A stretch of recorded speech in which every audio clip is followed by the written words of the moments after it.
Assalamualaikum warahmatullahi wabarakatuh. Perkenalkan, nama saya Nur Azizah Tusifah dengan NPM 1951030128, kelas Akuntansi Syariah kelas A. Mata kuliah Akuntansi Keuangan lanjutan 1. Di sini saya akan menjelaskan soal kasus dan pembahasan mengenai keuangan konsolidasi dan transaksi istimewa persediaan hulu dan hilir. Video ini bertujuan untuk memenuhi tugas kuliah ujian semester Akuntansi Keuangan lanjutan 1. Soal kasus yang saya buat yaitu pada tanggal 1 Desember 2023 PT Tegar telah mengakuisisi 79% saham kepemilikan PT Angkasa senilai 616.200 dan kepentingan non pengendali 163.800. Pada saat itu nilai buku PT Angkasa yaitu 460.000. Selisih tersebut diakibatkan adanya perbedaan nilai wajar dan nilai buku dari tanah, peralatan dan bangunan, dan masing-masing selisih sebagai berikut.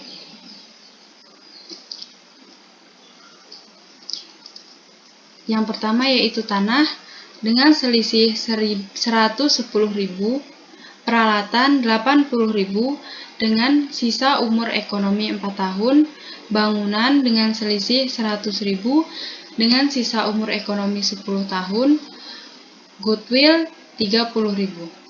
Dan selama tahun 2023, PT Angkasa telah berhasil memperoleh laba sebesar 310.000, sehingga membagikan dividen tunai 150.000. Berikut ini neraca saldo PT Tegar dan PT Angkasa per 31 Desember 2023. Di neraca ini terdapat dua tanda tanya. Mengapa? Karena kita mencari berapa investasi entitas anak dan juga penghasilan dari entitas anak. Lalu berikut data transaksi jual beli persediaan antara induk dan anak. Di sini ada tabel yang berasal dari transaksi hulu dan juga transaksi hilir. Sedangkan yang diminta yaitu 1. Berapakah saldo penghasilan atas entitas anak yang diakui PT Tegar per 31 Desember 2023? Yang kedua, berapakah saldo investasi pada entitas anak PT Angkasa per 31 Desember 2023? Yang ketiga, buatlah jurnal eliminasi yang diperlukan. Dan keempat, buatlah laporan keuangan konsolidasi dengan transaksi istimewa. Baiklah, kita langsung saja ke pembahasan. Saya sudah mempersiapkan jawaban dari soal kasus yang akan saya bahas. Untuk mempercepat dan memperingkas video pembahasan ini, yang harus kita lakukan yaitu pertama kali adalah tabel diferensial. Sebelumnya di sini masih sama. Ada dua tanda tanya yaitu investasi dari entitas anak dan juga penghasilan dari entitas anak. Lanjut, tabel diferensial terlebih dahulu untuk menentukan berapa persen selisih amortasi atau kepemilikan baik dari PT Tegar dan juga PT Angkasa.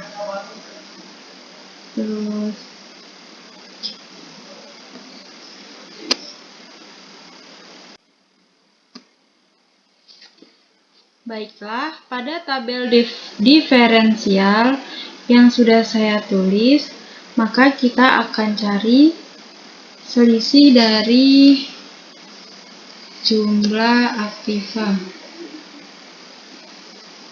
Pertama, kita jumlahkan dahulu.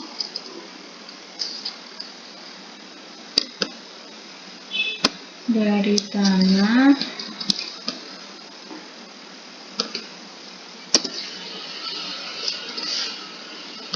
lanjut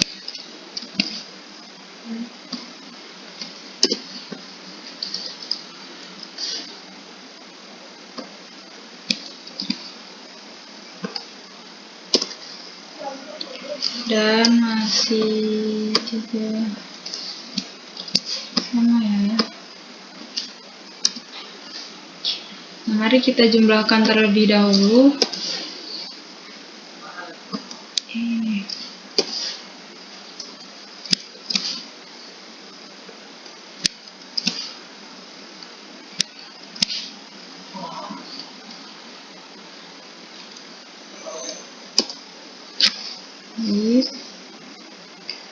Dan ini juga masih sama, kita kalikan.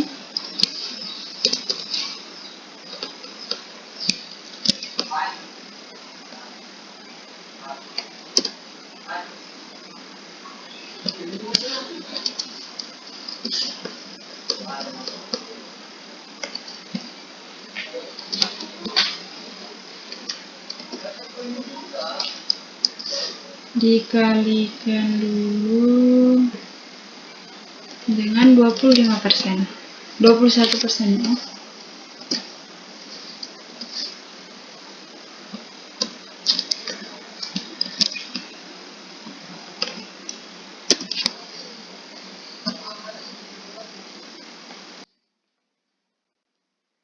Nah, setelah ini dijumlahkan sudah selesai, mari kita di sini kan ada ini kolom sisa umur.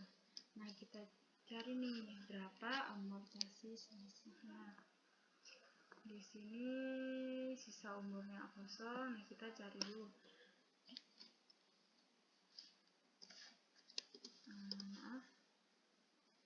Kita cari dari selisihnya dulu, dari perawatan dibagi dengan sisa umur. Nah, masih dengan cara yang sama. Kita cari amortasi selisihnya dari bangunan. Dibagi dengan sisa umur sama dengan. Nah, di sini ada kolom kepemilikan yang dimana tanah kosong, lalu peralatan yang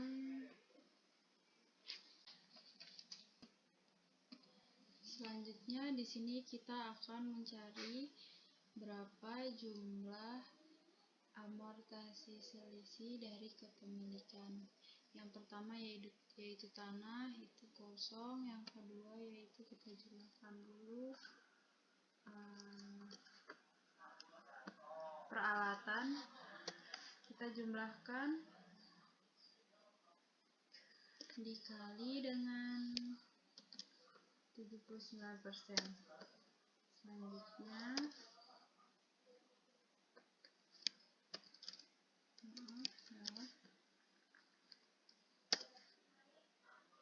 nah, kita jumlahkan dulu berapa hasil dari amortasi selisih ya.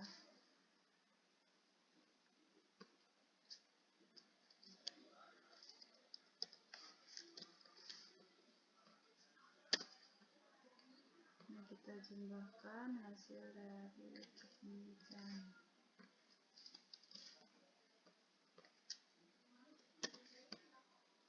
Di sini juga sama, kita kalikan dulu.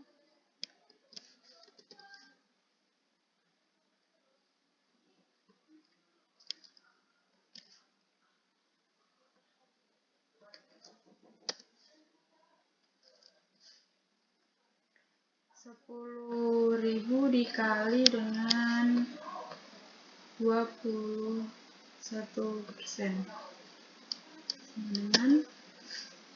Nah, kita jumlahkan terlebih dahulu satu persatu.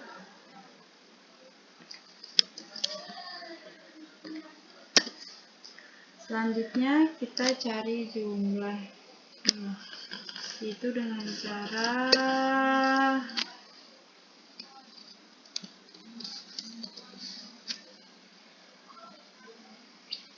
kita cari dulu amortasi selisih total diferensial dikali dengan kepemilikan 79%, hasilnya yaitu 252.800. Yang selanjutnya dengan cara yang sama kita jumlahkan dahulu dikali dengan 21%. Maka akan di sini ketemu jumlahnya, yaitu 67.200.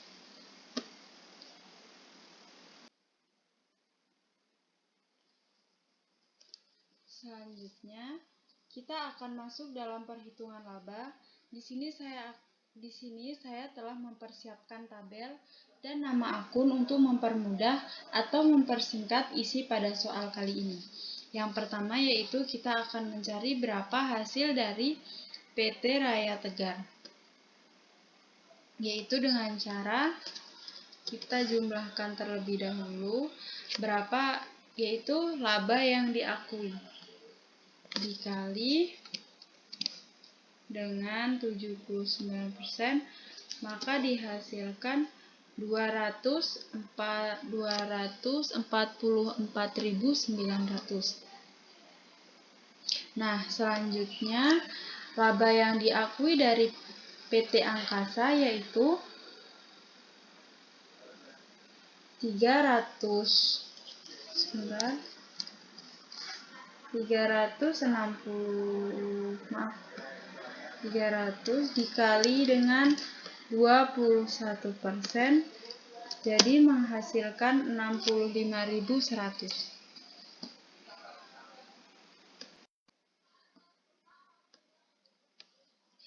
Nah, selanjutnya di sini kita akan mencari selisih peralatan. Nah, selisih peralatan ini didapatkan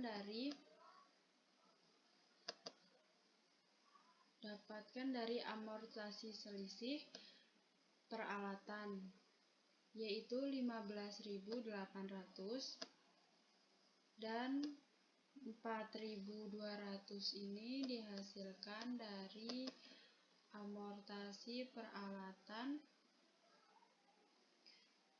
20.000 dikali dengan 21%, jadi hasilnya yaitu 4.200.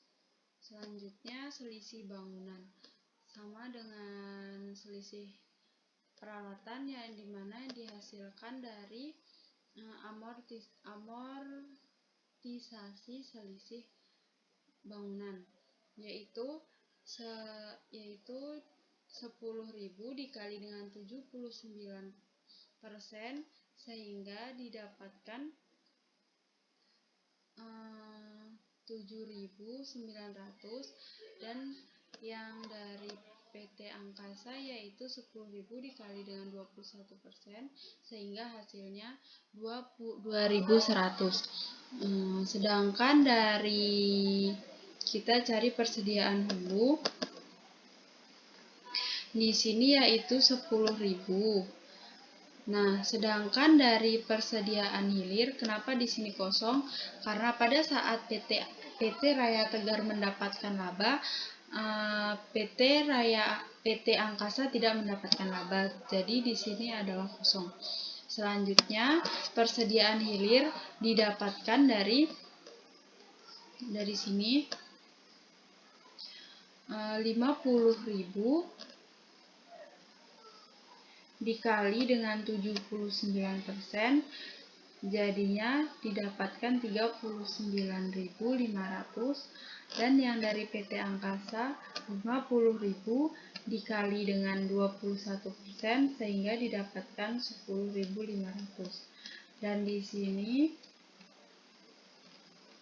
sudah ditemukan berapa jumlah dari laba dibagikan dari PT Raya Tegar, yaitu 171.700, dan dari PT Angkasa yaitu 48.300. Nah, selanjutnya di sini kita akan mengisi pada soal tadi, yaitu berapa hasil dari penghasilan dari entitas anak.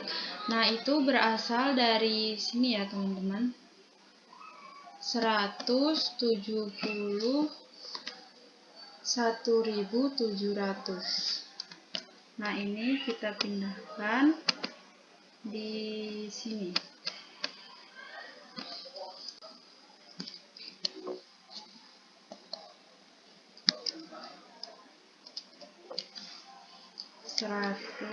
berapa? Yaitu 171.700. 171.700.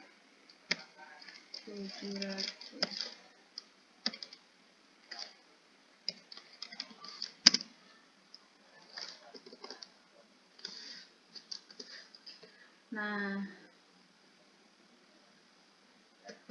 sekarang kita cari berapa jumlah investasi dari entitas anak. Nah, selanjutnya kita akan masuk dalam perhitungan menghitung nilai investasi atas PT anak.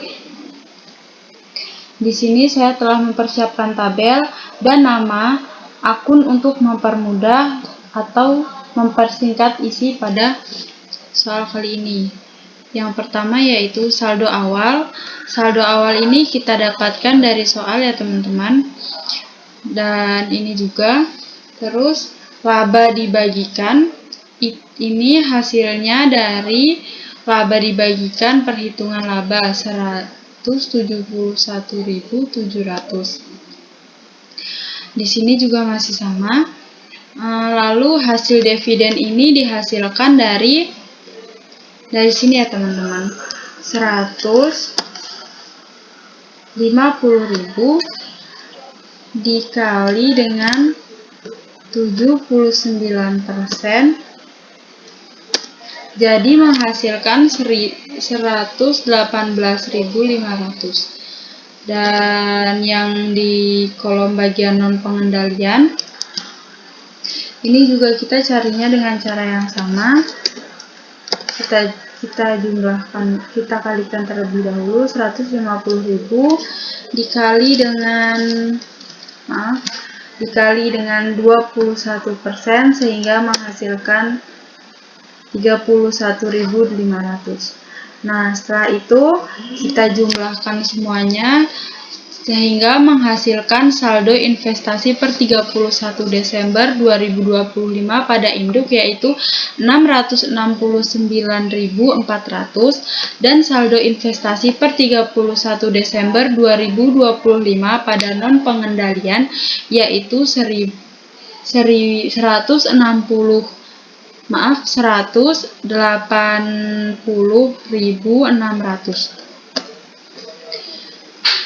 Nah, di sini maka kita akan isi berapakah tadi hasil dari investasi dari entitas anak, yaitu hasilnya dari sini teman-teman.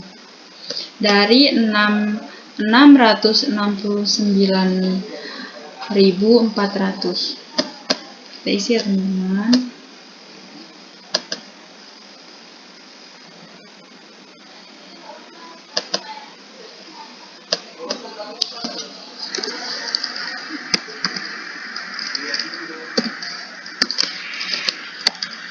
Nah, maka dari sini sudah terisi, maaf.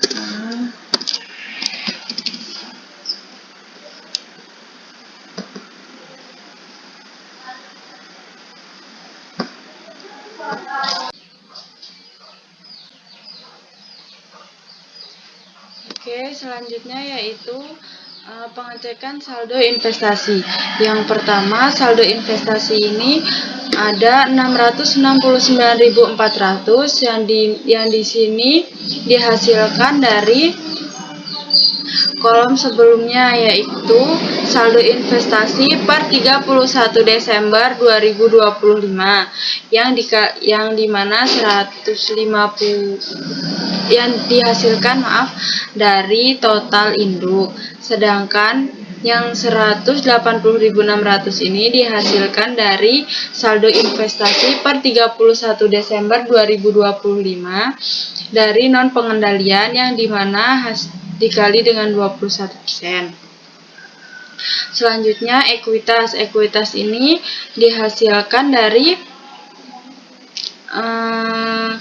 nilai buku, yaitu 363.400, dan juga yang 21% juga didapatkan dari nilai buku, yaitu 96.600. Nah, ini terus Setelah itu 669.400 ini dikurangi dengan 363.400 sehingga menghasilkan 306.000. Yang dari tabel sebelahnya ini juga dengan cara yang sama. Selanjutnya yaitu diferensial. Diferensial ini didapatkan dari hasil tabel sebelumnya, yaitu total diferensial 252.800 dan yang 21% itu dihasilkan dari total diferensial yang kepemilikan, yaitu 67.200. Nah, kenapa ini hasilnya 53.200 dan juga 16.800? Karena hasil dari 306.000 dan juga 8 dikurang dengan 252.800, lalu sehingga menghasilkan 53.200. Dan selanjutnya yang 84.000 dikurangi dengan 67.200 sehingga menghasilkan 16.800. Nah, laba didapat hasilnya yaitu 171.700, yaitu dari laba dibagikan. Sebelahnya juga sama. Nah, dikurangi dengan 118.500, itu hasil dari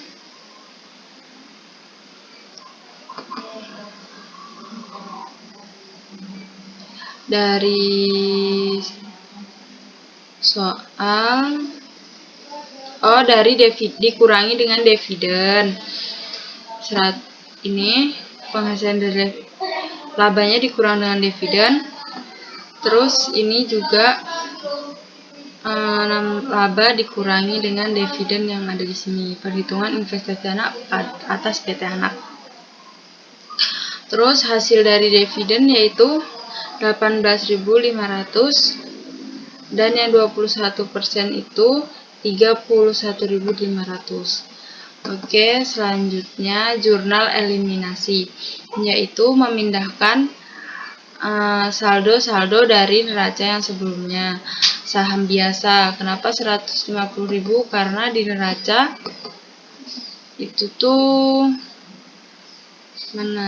saham biasanya 150.000 pada PT Angkasa. Lalu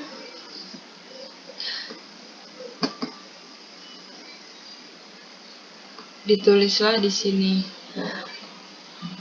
Nah, masih tetap dengan hal yang sama, kita memindahkan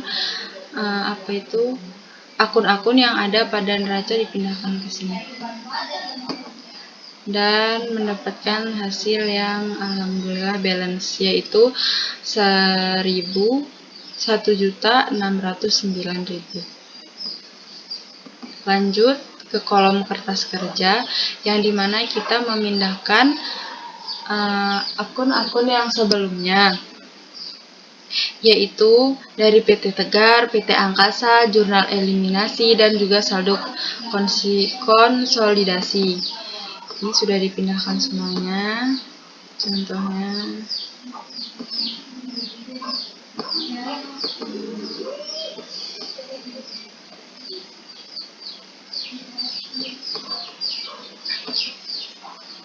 ini sudah tertera ya teman-teman. Di sini hasilnya berapa dari jurnal dari PT Tegar, yaitu mendapatkan total 2.654.400,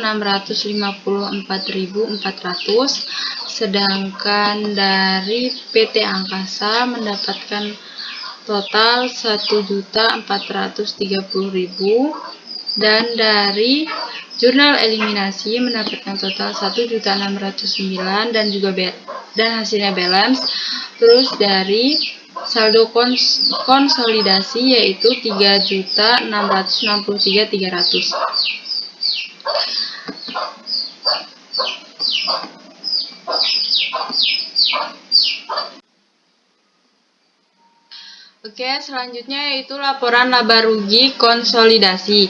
Yang pertama, pendapatan jasa yaitu 1.080.000 dikurang dengan pendapatan penjualan dan juga beban pokok penjualan. Di sini ketemulah laba kotornya yaitu 380.000. Lalu beban penyusutan yaitu 240.000 sehingga laba kotor dikurangi dengan 240.000 sehingga menghasilkan laba bersih yaitu 140.000. Nah, sedangkan pendapatan non pengendaliannya ini kan ada 48.300 tuh. Nah, 140.000 ini laba bersih konsolidasi dikurangi dengan pendapatan non pengendalian yaitu 48.300 sehingga menghasilkan laba bersih entitas pengendalian yaitu 91.700. Selanjutnya, laporan perubahan modal. Laporan perubahan modal ini yaitu saham bias.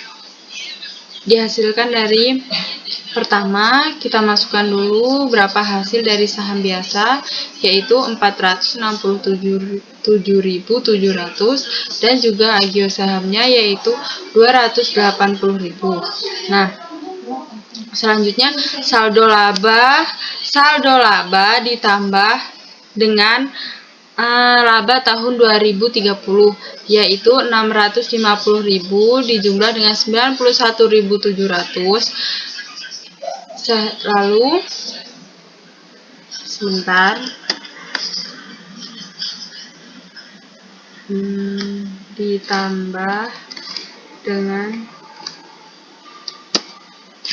sehingga menghasilkan 741.700 dikurang dengan 90.000 yaitu dividen 2022 jadinya menghasilkan saldo laba per 31 Desember yaitu 651.700. Nah, lalu kita jumlahkan terlebih dahulu saham biasa, agio saham, dan juga saldo laba per 31 Desember yang dimana menghasilkan modal kepentingan pengendalian yaitu 1.399.400. Nah, dikurangi dengan kepentingan non pengendalian yaitu 180.600. Jadi ketemulah modal per 31 Desember 2030 pada PT Tegar dan PT Entitas Anak yaitu 1.580.000. Selanjutnya kita kembali ke kolom laporan posisi keuangan PT Tegar dan Entitas Anak. Yang pertama kita masukkan dulu aset lancarnya yaitu kas, piutang, dan persediaan yang dimana kas hasilnya yaitu 375.000, piutang usaha 210.000, dan persediaan yaitu 90.000, dimana kita menghasilkan total yaitu aset lancar 675.000. Lalu kita masukkan dulu aset tetapnya yaitu ada tanah yang berjumlah 79.000, peralatan 540.000, terus akumulasi penyusutan peralatan 20.000 yang dimana ketika ada tanda dalam kurung seperti ini itu tandanya dikurangi ya teman-teman. Gedung 520.000, akumulasi penyusutan gedung 10.000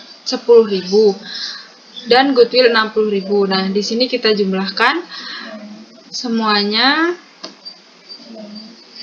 yang dimana didapatkan total aset tetap yaitu 1.880.000. Nah, ketika kita jumlahkan berapa total aset tetap dan juga aset lancar yaitu bertemulah 2.555.000. Lalu kita hitung dulu berapa hasil kewajibannya. Hutang usahanya 975.000. Lalu ekuitasnya yaitu 1.580.000. Nah, kita jumlahkan yaitu ketemulah total liabilitas dan ekuitas yaitu 2.555.000. Jadi balance ya teman-teman. Mungkin itu saja yang dapat saya sampaikan. Kurang lebihnya saya mohon maaf. Saya akhiri, wabillahi taufiq wal hidayah. Wassalamualaikum warahmatullahi wabarakatuh.